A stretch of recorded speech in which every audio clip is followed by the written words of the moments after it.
out there, you know. I mean, there were mobile homes who were legal, permitted, and everything, and they wanted to shut those down also. So this is why you realize it wasn't just about us having to go and argue on behalf of the building and zoning violations. They were literally just trying to get rid of us, and were using the law to their advantage, or misusing the law to their advantage, just to try to do whatever they could to just get us out of the land altogether. On February 21st, 2001, Reverend York was exonerated of all building and zoning violations in Putnam County, stemming from 1998 by Sheriff Seals.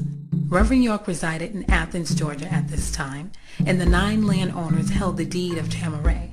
And New Orleans were thriving. 1 year and 3 months later, all was well. At least it appeared to be.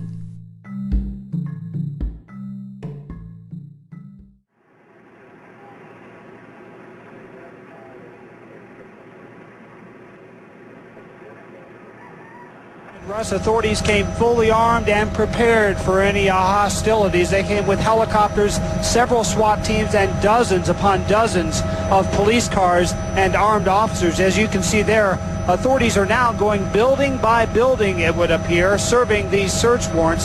Here's another load of cargo going out in trailers that they have brought onto the property. This is a very large compound covering several acres. The highlight of the compound are these Egyptian pyramids that sit at the center. We've seen authorities going in and out of those 2 pyramids as well. Some of the Nuwaubian Nation remain on the grounds.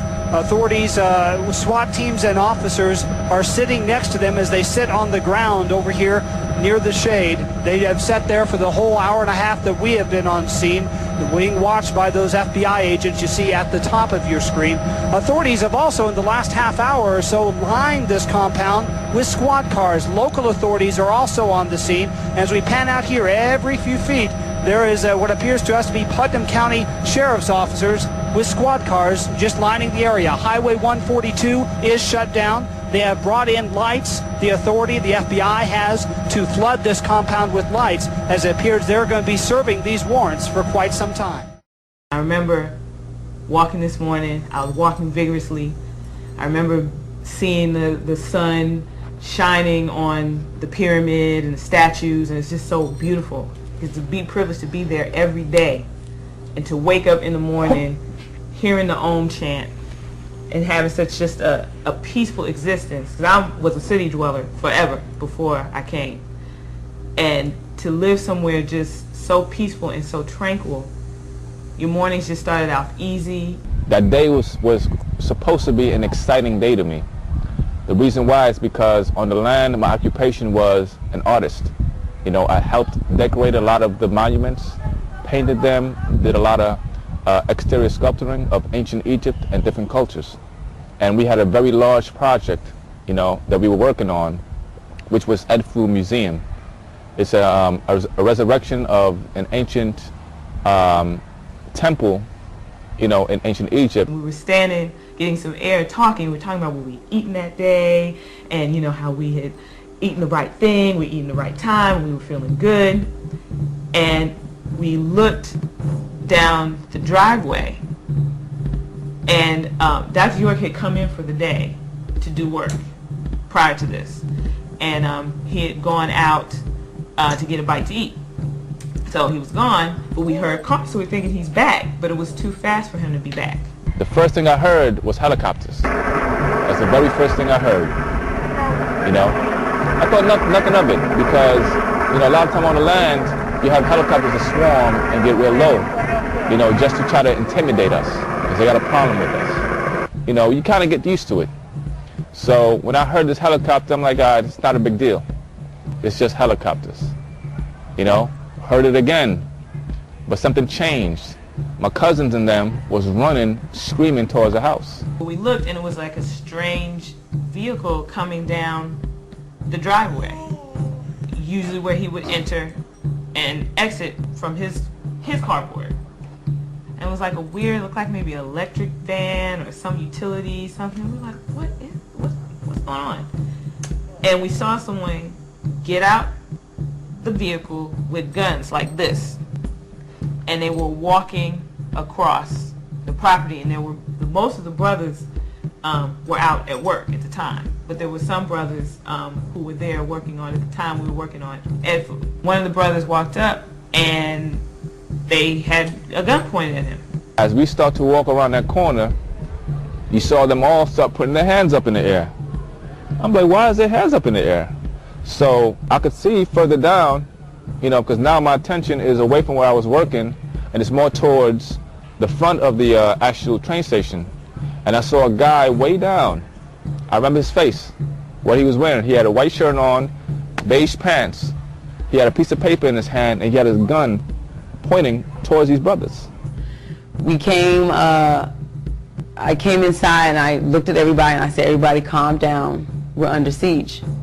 I'm a pretty jovial person, so people are like, oh, what are you talking about, Robbie, you know, blah, blah. And it's like, no, really, they're men with guns and we are under siege. Please, everyone stay calm. You guys jump out, don't move, freeze. Freeze, don't move, FBI. I was like, whoa. Put my hands up, and all I had in my hand was a paintbrush. You know, literally, one paintbrush in my hands.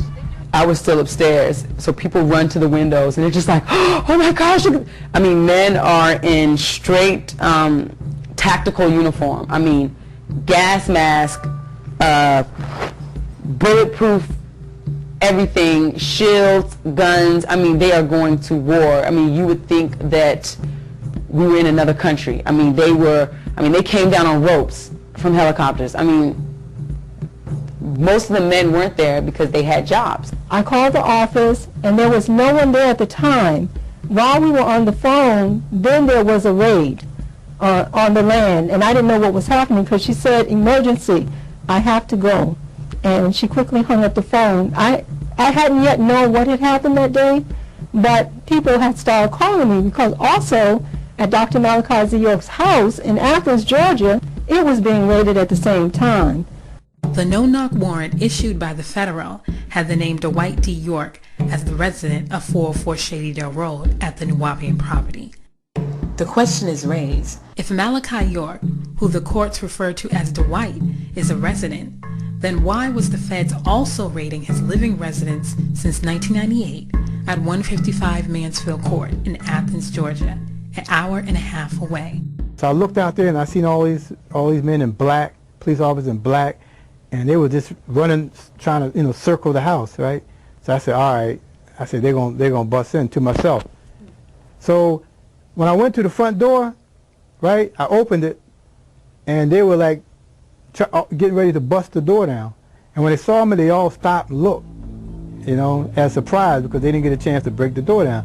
So they came in, they just bum rushed me and threw me on the ground, handcuffed me and everything, you know what I mean? So, I told them, I said, look, I say it's a woman upstairs, she got 2 kids, don't hurt them, that's all that's upstairs. Who's upstairs? I said, it's a woman and 2 kids. So they run upstairs, and during that time, the sister, she heard the commotions, and she took our babies, and she hid in a closet. And when they came upstairs, they broke open the door, and they pointed the guns at her little 2-year-old child. And they pointed a gun at him, and made her get out. A sister called me, and she had said that she saw Dr. York get arrested, and she wanted to know, was that true? She said because they had banged out all the windows to the car and everyone was on the ground, and she wanted, to confirm that was him. She said, I see a black Navigator, and I don't know if that's him or not, but it looks like him. I have witnesses to it.